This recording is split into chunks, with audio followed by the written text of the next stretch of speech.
We don't want to hurt you. But we will. I'm not going to ask you this twice. Give me a name.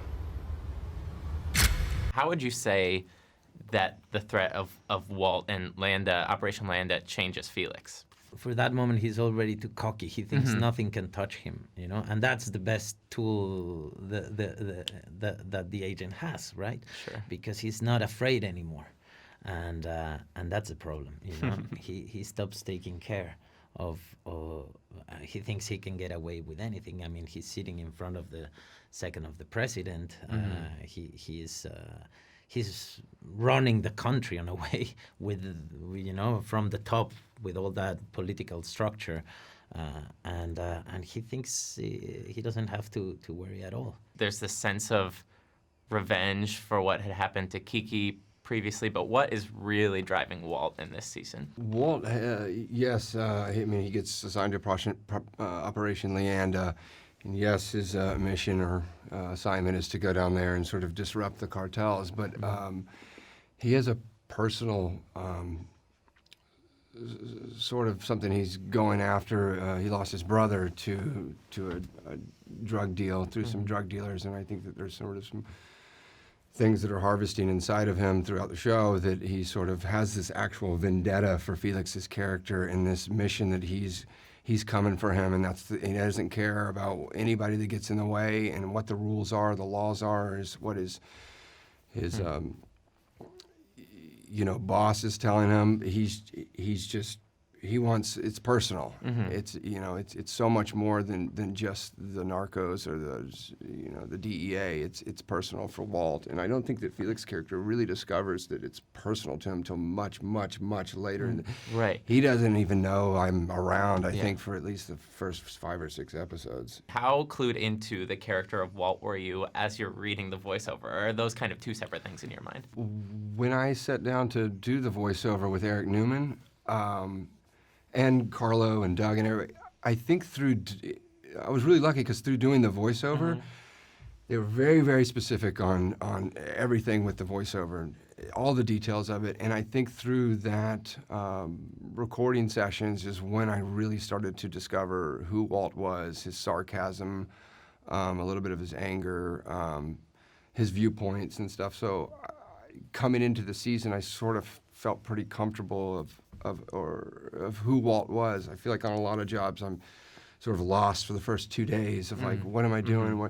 But this particular job, I was lucky enough to have that time with the creators of it. There's not a whole lot of trust between everybody. Yeah. So what's that experience like for you? How are you playing this character then? Because they're not real people, we were able to kind of collaborate with the producers and the writers of how they had an idea of where they wanted us to go.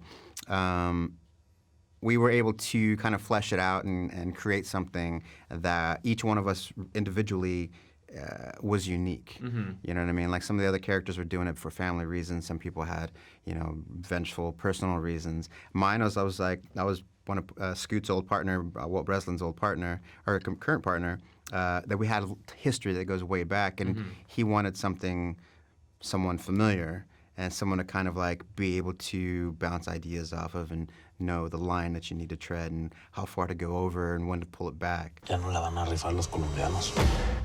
Ahora me toca a mí. Ya van a empezar los putazos, don Juan. There is a fateful meeting between your two characters. You know, you're working opposite someone that you're maybe just meeting. Like, how do you kind of get in the mindset for that? I think you use it, right? That's what the scene is about, and it's kind of nice that it's happening to you too, you know, because I've been seeing his work through the whole season, you know, and eager to work together and to have a moment of an exchange. So when it happens, it's so full of weight and everything means so much, and it was a cool scene to do. It was fun. It was my last scene, in fact. Yeah. The last scene of the shooting. I think I maybe had one other day of work after that as well. Yeah.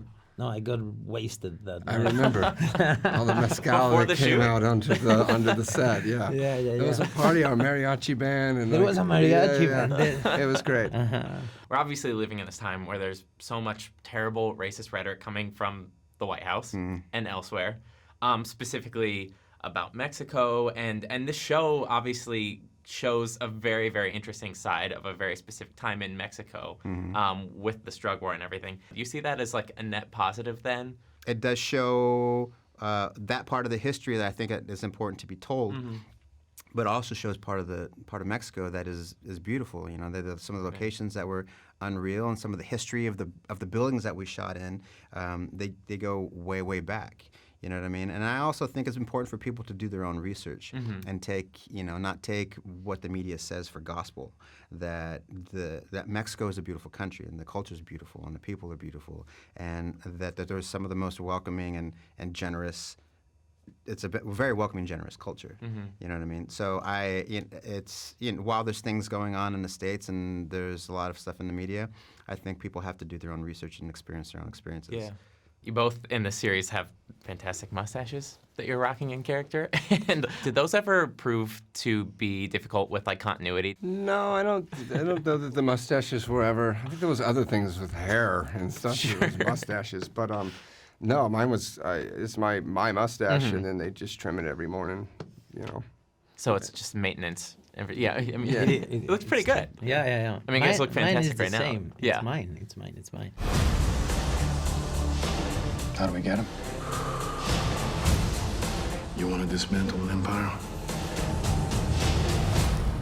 Divide it.